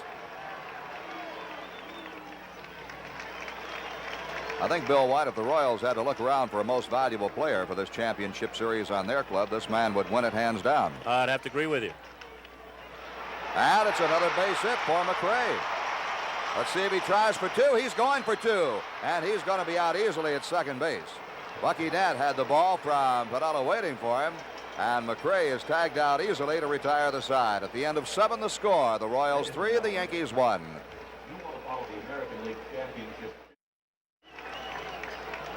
It's the last slide going into second base, Frank, by Hal McRae. Randolph takes the strike. I tell you, Lou Pinella was getting all over Hal McRae for challenging his arm the way he did. Pinella has the last left. He got him, yep. And that's going to be a base hit for Randolph, so the Yankees get the leadoff man on.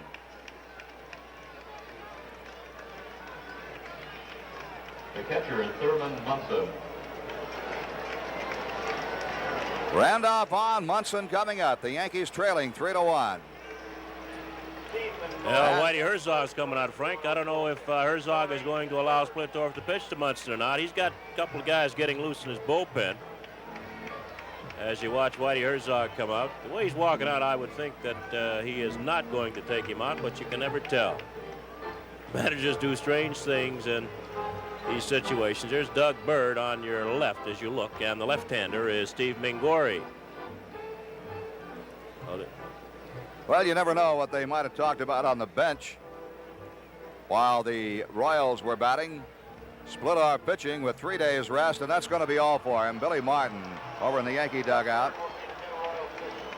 But Splittorff, it may have been decided on the bench that if the first man got on, he'd come out of the ball game. He gets quite an ovation as he comes off the field, Bill. Yes, he does, Frank. He's pitched a pretty good ball game, giving up just 1 run on 6 base hits. And we mentioned earlier, as he tips his hat to the fans here, we mentioned earlier that he was starting with 3 days rest. Ron Guidry starting with 2 days rest. And even with the average 4 or 5 days rest, Splittorff normally does not finish what he starts. So we expected him to come out of the ball game at some point. We'll be back with more baseball right after this. Reggie Jackson, bat in hand, in the Yankee dugout, ducked down the tunnel. And him going on a breaking ball. It's 1-1. Ball and 2 strikes. And he struck him out. Fastball jammed him and struck him out.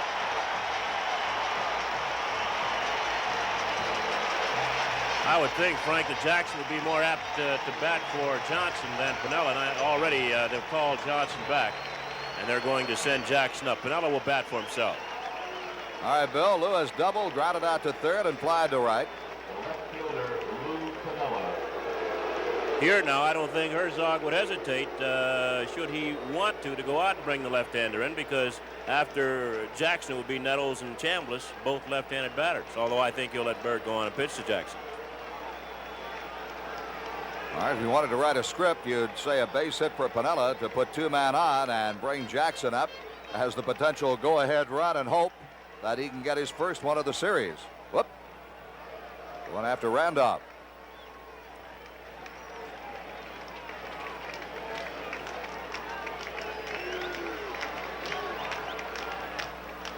And that's going to be a base hit. Randolph on his way to third. Otis throws into second base to hold Pinella at first, and the Yankees have runners on the corners. You know, the way Lou came out here with great intensity, Frank, I think of all the Yankees, even Munson, Pinella probably wants to win this ball game probably more than any of them. He really came out fighting. He came out of the dugout the other day and said, Royals were taking batting practice. What are you singles hitters doing out there? He really challenged them from the start. All right, here's Reggie. Your attention, please. Reggie Jackson batting for Cliff Johnson. Number 44, Reggie. Reggie did not start the ball game tonight because of his past history of not being able to hit split off and his problems with the outfield on the artificial turf. He took the benching very, very well. And he takes low, ball one. Reggie can turn this ball game around. Let's look at Randolph at third base. All you have to do, Frank, with this man is make one mistake with it, and he's strong enough to hit it out of any ballpark, not only to right field, but here to left center. All right, Bill. Fouled it back, 1-1. Toughest job in baseball might be pinch hitting, especially if you're a regular player.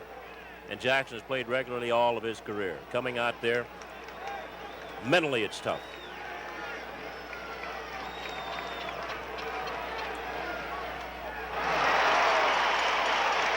Ball and 2 strikes. Important thing now, Frank, also, not only you're thinking about Jackson, but the important thing is making sure you get that run in from third base. Well, you've got to get the bat on the ball. There's only one away. The Yankees need that run. Better to go into the 9th inning down 1 instead of 2. Out into center field. Otis coming on, and he can't get to it. Otis playing deep. Couldn't get it. It's a base hit. Randolph scores. And now it's a 3-2 ball game.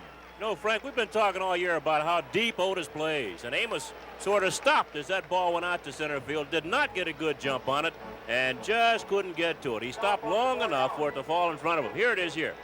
Making that short hop. Randolph inertly scores from third base. And the Yankees are down just 1. And now they've got the go-ahead runs on the base.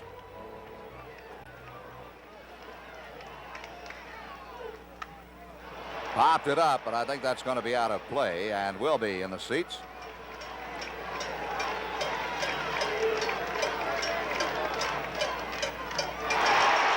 Ball and 2 strikes. Good slide arm slider by Mingori. Looked like a fastball, but slid over. Mingori, normally you look for that knuckle curve or that screwball from him. And Nettles a little surprised at the slider. Right field, Collins is going back, and he's got it. Runners do not tag, they hold, and there are 2 down.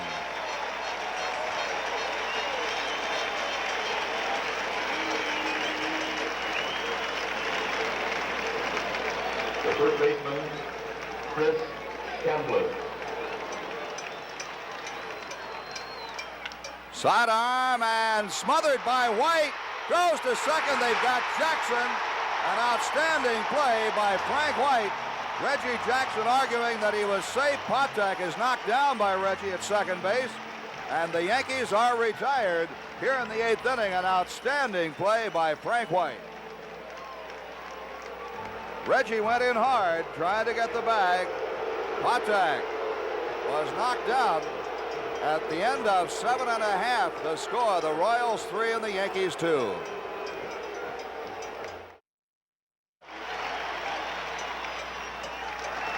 Torres comes low and in to Brett. Brett has tripled, grounded out, walked. He has scored a run and batted in a run tonight. Out of play on the left side. Bucky Dent gets a nice hop. And there's 1 away. In case the fans looking ahead, Frank Mess, it'll be Paul Blair, Bucky Dent, and Mickey Rivers against Steve Mingori in the 9th inning for the Yankees. Torres has done some kind of job. Mike coming out of the bullpen for the first time since 1974. He's really slammed the door on the Royals. He has done a very, very good job. Struck out 4, walked 1, allowed only 3 hits. All the runs have been scored before he came into the ball game.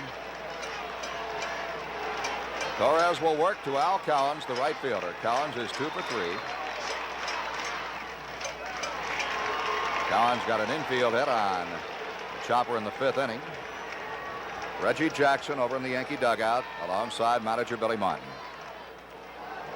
Got the corner. It's 1-1.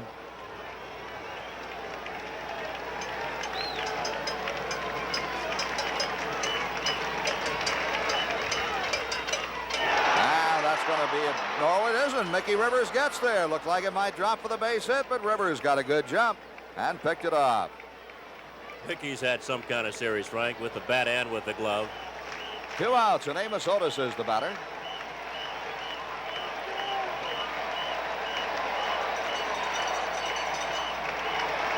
Otis is 1 for 3. Bunted for a base hit in the first inning, struck out in the third, thrown out on a fine play by Randolph and Chambliss in the fifth.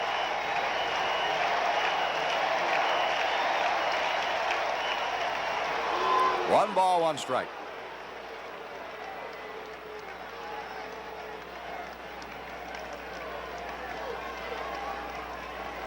They're working on Patek over there in the Kansas City Royals dugout.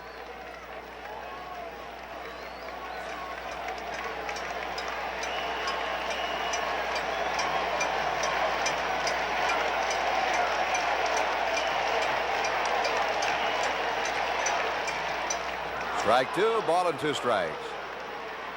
These fans are chanting AO, Frank, but I don't know if they realize that AO does not do well against MT. AO being Amos Otis and MT being Mike Torres. 2 balls and 2 strikes.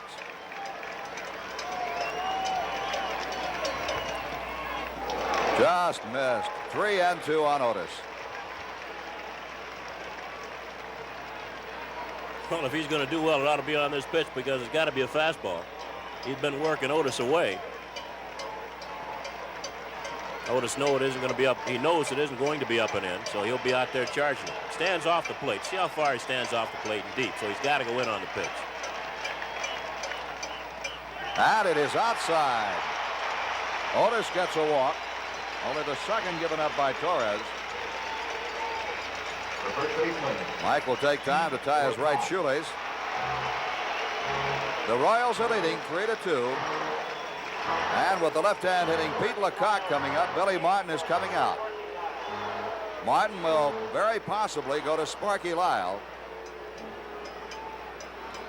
Lyle is warmed up in the Yankee bullpen. Sparky out there waiting for the call. You know, Lecoq, Frank, hits the ball the other way much of the time. Billy might, he is going to let Mike stay in there because Lecoq really, unless you make a mistake and really throw a fastball with no velocity at all or hang a breaking ball, Lecoq will most of the time hit the ball to left center. He's not really going to hurt you. He might get a base hit, but he's not going to hurt you that much with the long ball. We were talking about that earlier with Phil Rizzuto. Lecoq used to be a pretty good pull hitter when he was with the Cubs. But now he's going the other way. He struck out. Runner goes. Pitch out. Let's see if Munson gets him. He's safe. Otis is safe despite the pitch out. Now it's a problem of Torres and Lecoq because going the other way, a single will score. Here's Otis getting a good jump. This is only the 5th stolen base for the Royals in this series. A little short hop. Had the ball been all the way on the fly, I think they might have had Otis. You see Martin now moving his outfielder Rivers toward left field. Lecoq fouls it toward the upper deck on the left side. Well, they said, Frank, before the series that the Royals would take advantage of Munson and the Yankee pitchers. Well, they've stolen 5 bases now, and they've been caught 3 times. The Yankees have stolen twice, and they haven't been caught yet. Ellie Howard on the CB. 2 balls and a strike to Lecoq. Amos Otis at second base after a walk and a stolen base. 2 out.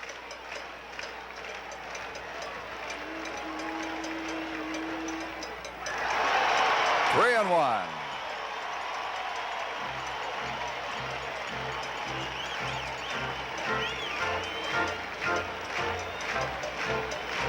Patek seems to be all right as you saw him walking down by the bench in the dugout. Limping a little bit.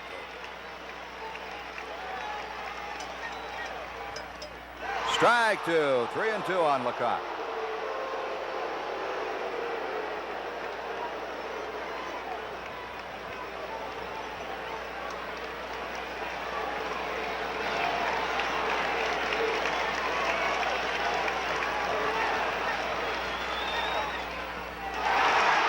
fastball. And Lecoq walks. Back-to-back base on balls after 2 men were out. Well, Martin's coming out, and that's got to be all for Mike Torres. The whole season boils down to this one ball game. The winner of this game tonight will go on to play the Dodgers in the World Series. For the loser of the ball game, it's all over until next year. I think Yankee fans have got to be happy with their ball club, Frank, no matter what happens here. They've fought back all year. They've overcome a lot of things. 1-2 pitch. He struck him out to retire the side. Lyle comes in to fan Rojas, and we'll go to the top half of the 9th inning. And here we go to the 9th inning. Down low, ball 1.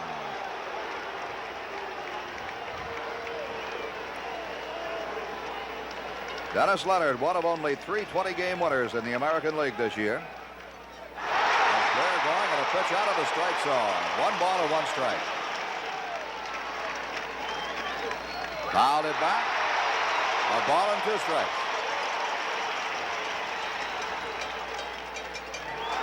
It's a ball. 2-2. Blair loops one, and that's going to drop for the base hit. Blair is on with a key leadoff single here in the 9th inning.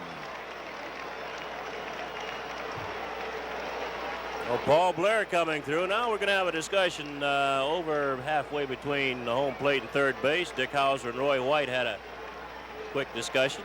Willie Martin has a decision to make here, whether to let White bunt or to get the runner over or let him swing away.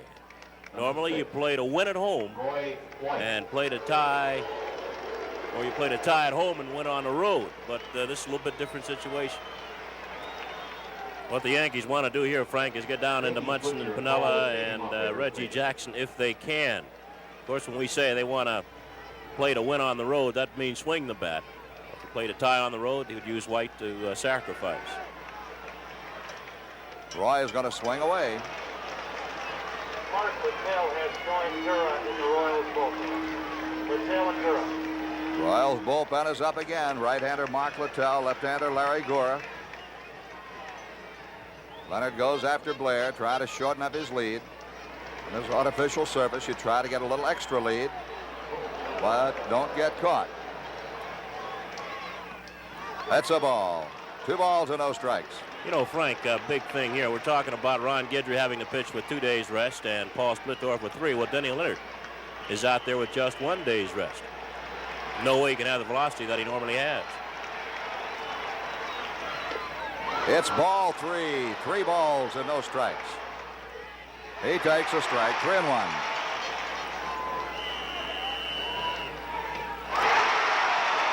Three and 2.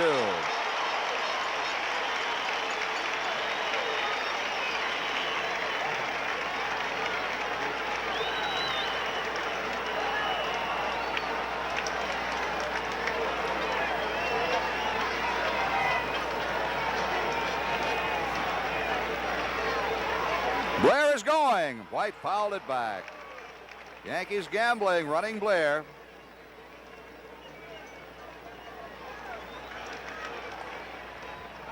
Leonard chases Blair back again. Blair's going, and White fouled it back. Patek moving in to cover second base. Blair is going again. Ball 4. White walks, and the Yankees have runners at first and second.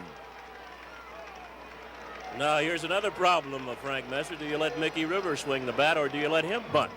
Now, Mickey, of course, will not hit into too many double plays, but I don't know if, let's see, it might be decided for Billy Martin. Herzog coming out. They've got Larry Gura, a left-hander, out there, and Mark Littell, a right-hander. So if he goes for anybody, you know it's going to be the left-hander Gura, and he's already made the sign for Gura. He wants Gura to pitch to Mickey Rivers. Herzog said Gura just didn't get the job done. Thought he was throwing too many fastballs, not going to his off-speed pitch. Well, the Royals think Rivers is going to bunt. And George Brett could almost shake hands with Mickey Rivers the way he's down the line. Well, I tell you, Frank, right now would be a good time to let him swing that bat, and I think that's what Dick Hauser's telling him. The count is 1 ball and no strikes. Gura almost has to throw a fastball here. And the way this infield is set up, there's Brett there, and Pete Lecoq, who really is not a good fielding first baseman. is in close at first base. And I think I'll let Mickey swing that bat. Look at that infield. Nobody's in the right position. They're all looking for a bunt. He's going to swing. 1-1. As long as they play that way, he's got to swing that thing. Force them to go back to normal positions. Well, they keep it the same way. Brett in, Patek almost over to third. Now, he was going to bunt that time and took a pitch out of the strike zone. 2 balls and a strike. And he fouls it back. 2 balls, 2 strikes. Now that will allow the infield to go back to normal depth, normal position. And it really won't make that much difference anyway with Rivers' speed. He's going to chop that ball someplace. 2 on, nobody out. The Yankees down a run here in the 9th inning.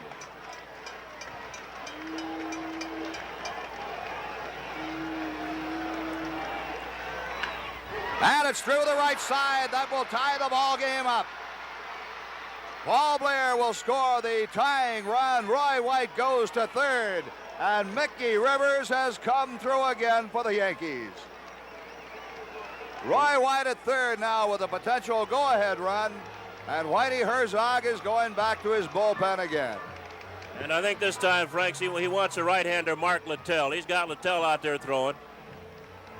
And he's already made the move for the right-hander. Good position for the Yankees. They've got runners at first and third. Nobody out, and they're going to bring in the sinker baller, Mark Littell, as Gurr leaves. Willie Randolph is 1 for 3 tonight with a run scored. Nobody out. The infield in tight. Runners at first and third, and here we go. A high ball one. Good speed all around. White at third, Rivers at first, Randolph at the plate, good speed. Boy, this is a fighting Yankee ball club, Frank. Yeah, I think you got to be proud of it. Let's look at White at third base. Coming back, they've been coming back all year. They've done a lot of good things all year. You're right about that. 1-0 pitch. Low outside. Porter had to scramble for it. 2 balls and no strikes. And while you're talking about the Yankees, you got to talk about the Royals, too. A young expansion team put together. Really, for 2 years in a row now, they've been in this thing and have come so close each year. We look at Munson.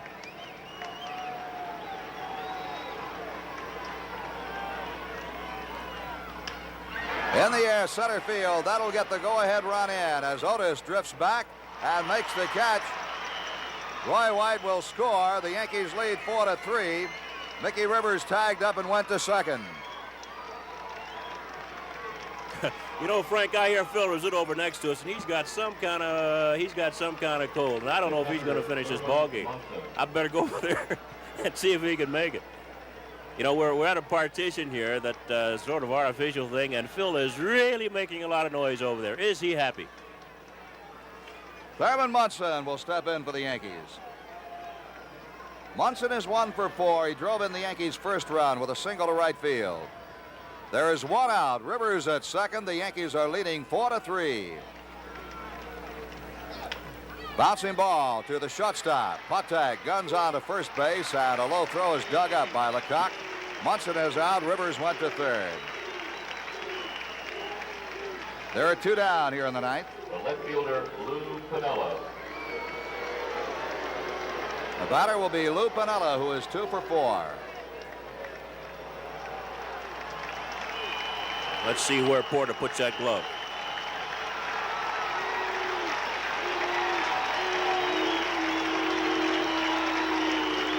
Well, there are some Yankee fans here. Yeah, they have been quiet up until now. Well, they've got something to shout about now. The Yankees have taken the lead 4-3. Bouncing ball left side. Brett throws high. Throws it away. Threw it away. And another run scores. The Yankees lead 5-3, and Piniella will be waved down to second. And an error charge, Frank, to Brett. Here, watch Brett go to his left now. He comes up with this ball cleanly. I think he tries to get a little bit too much on it. Here he is. He's got plenty of time. Takes about 4 steps. Turns the ball loose high. No way Pete Lecoq can get to it. Rivers scores, and the Yankees lead by 2. And it brings up Reggie with Piniella at second base. 2 outs. Jackson got a key hit in the 8th inning. Pinch hitting for Cliff Johnson to drive in run number 2 for the Yankees.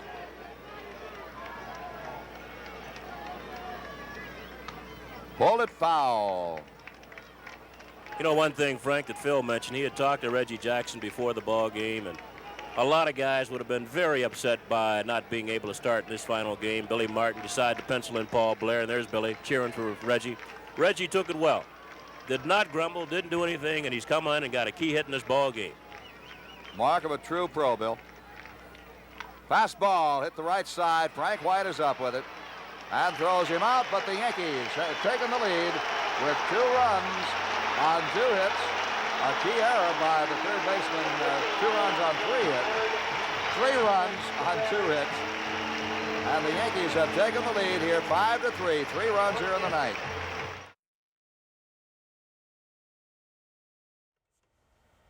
I remember that. We were surprised. We were surprised. Was that kind of how Reggie was, though? Like he's not stopping, then he comes in and gets the big. Well, you know, pumps his chest up and everything. He wasn't happy. He wasn't happy. You know, the guy takes pride. You know, you don't become a Hall of Famer just because you can do things, because you have pride in what you do and you have passion for the game of baseball. And Reggie had those things. He had those good qualities. I think when you look back, any player that was a regular, especially a superstar like Reggie, would be not happy and very disappointed if he weren't starting the 5th game of a game that would dictate who goes to the World Series. And I remember, I think Reggie drove me in with a base hit when he pinch hit.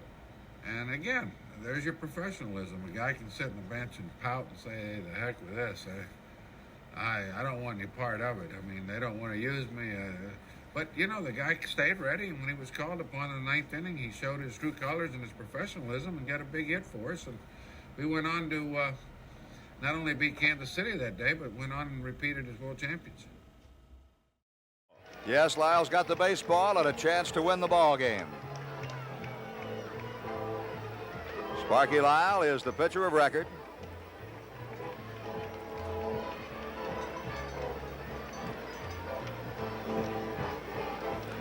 You know, a lot of key plays in this ball game, Frank. One of the key plays, Mickey Rivers going all the way into center field as we look at Stanley, the shortstop, leaping high and grabbing a drive off the bat of Darrell Porter. Frank White's great stop on Chris Chambliss in the 8th inning, saving a run for the Royals. Lou Piniella made an excellent catch on Cookie Rojas in left center field. A lot of good plays in this ball game. Leading off for Kansas City, the catcher, Darrell Porter. All right, we go to the bottom half of the 9th inning. Here in Kansas City, the Yankees are leading 5-3. We can't forget either the great job done by Mike Torres coming on in relief and going 5 1/3 innings. No question about it. Holding the Royals right there if they'd scored. 3 runs off Ron Guidry in 2 1/3. Torres came in and held him till he walked 2 men in the 8th inning, tiring. Lyle in. Lyle to Porter now. We go to the bottom of the 9th. Got him popped up. Fred Stanley, the shortstop. And there's one away. The second baseman, Frank White. And now Frank White. White has fly deep to left, struck out, and grounded out to third. The Yankees down at one stage of this ball game, 2-0, then down 3-1. White takes a strike, came back, cut the lead 3-2, and then scored 3 runs in the top half of the 9th inning to lead 5-3. Strike 2, no balls and 2 strikes.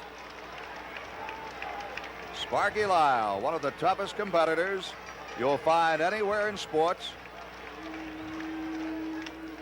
That will be a base hit. Mickey Rivers has to play the bounce, and White is on. Well, that means unless Patek bounces into a double play, they're going to get to Hal McRae. And McRae's been one of the Royals' hottest batters. They needed to get Frank White there, Frank.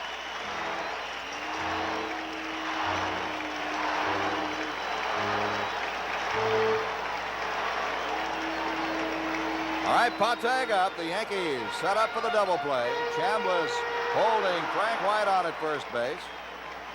Time call now as the first base coach, Steve Boras, wants to talk to his base runner.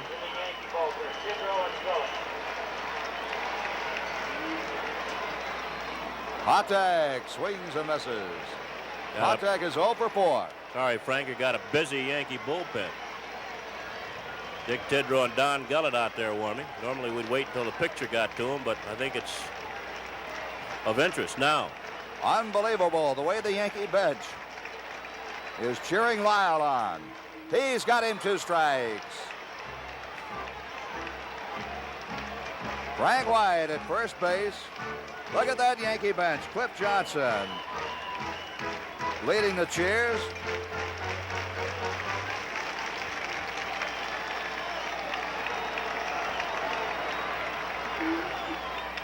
Ground ball to third. Nettles to Randolph. Double play, and the Yankees have won the pennant. Look at Lyle. Now, wait a minute. Don't hurt anybody out there. They've got to play Tuesday. Look at them. They're so happy. Just completely mobbing Sparky Lyle, who has come on to win his 2nd game in a row. He was the winner yesterday. Unbelievable. And just a mark of dejection right there. The shortstop, Freddie Patek. Reggie don't want to lose his cap. Look at him. Everybody's happy. Frank, you know, Frank, you look at this and some kind of victory for the Yankees. They were down late in the ball game, came back, picked up a run in the 8th inning, came back and picked up 3 runs in the 9th inning to go ahead. And, that's the mark of a champion, coming back that way after being down, playing away from home, where the Royals had bragged so much about when we get them back to our place, the carpet's going to get them, our hitters are going to get them, Splittorff is going to beat them. Well, all that was nice, but the game is still played down there on the field. And when it's all over, the best team's going to have more wins than the other. And the final score here, the Yankees won it by 5-3, and they win their 2nd straight American League pennant. Lyle's heroics had set up another 5th and deciding game, and the Yankees approached it with guns blazing at each other. If the Yankees don't win that game, everybody's fired. George is going to blow up the universe. So what happens before the game? Reggie's not starting. Billy Martin did not start Reggie Jackson in simply the biggest game in Billy Martin's career. And for Martin and the Yankees, the game did not start well as the Royals raced to an early lead and seemed on the verge of an early knockout. And the Royals now lead 3-1. But while KC may have staggered the Yankees, they couldn't put them away. On one day's rest, Mike Torres came in and pitched over 5 innings of shutout ball. Reggie delivered a huge pinch hit in the 8th to bring the Yankees to within 1 run. It's a base hit, and now it's a 3-2 ball game. And then, in the 9th, the Yankees would stage a 3-run rally to take the lead. And it's through the right side, and another run scores. The Yankees lead 4-3. And it was only fitting that an exhausted Sparky Lyle would secure one more game that his Yankees had to have. That was the whole thing behind me and everybody else in that club. He was going to get the hit. I was going to get him out or throw a double play ball, have him hit the ball to Nettles, bang, bang, bang. Ground ball to third. Nettles to Randolph. Double play, and the Yankees have won the pennant. Just completely mobbing Sparky Lyle. Unbelievable. The Royals had had their hearts broken for the 2nd straight October by arguably the toughest and most resilient team in baseball, the New York Yankees. The 1977 American League Championship Series also ended in dramatic fashion. The Yankees trailed in Game 5 until the top of the 9th. Whitey Herzog's club lost the lead when Willie Randolph delivered this sacrifice fly. And the Yankees snatched victory away from the Royals as the go-ahead run crossed the plate. Our 3-run Yankee night spelled disappointment for Kansas City yet again. Bouncing ball, Nettles goes to Randolph, one over to first, in time, double play, the ball game is over, the Yankees win the American League pennant. And with their joy, Patek is down along the first base line, head down, I'm sure in tears. I remember Freddie got spiked pretty good by Reggie Jackson and was just laying there and the blood was gushing and they taped him up and he kept on playing. And Freddie was the guy that hit in a double play to lose the game. And Freddie, you know, his leg obviously was in a lot of pain, limps back to the dugout and he just sits there. And for who knows how long he sat there. That is a great photo of a man 34, 35 years old, what a game means to a person, to show his emotions like that on national TV.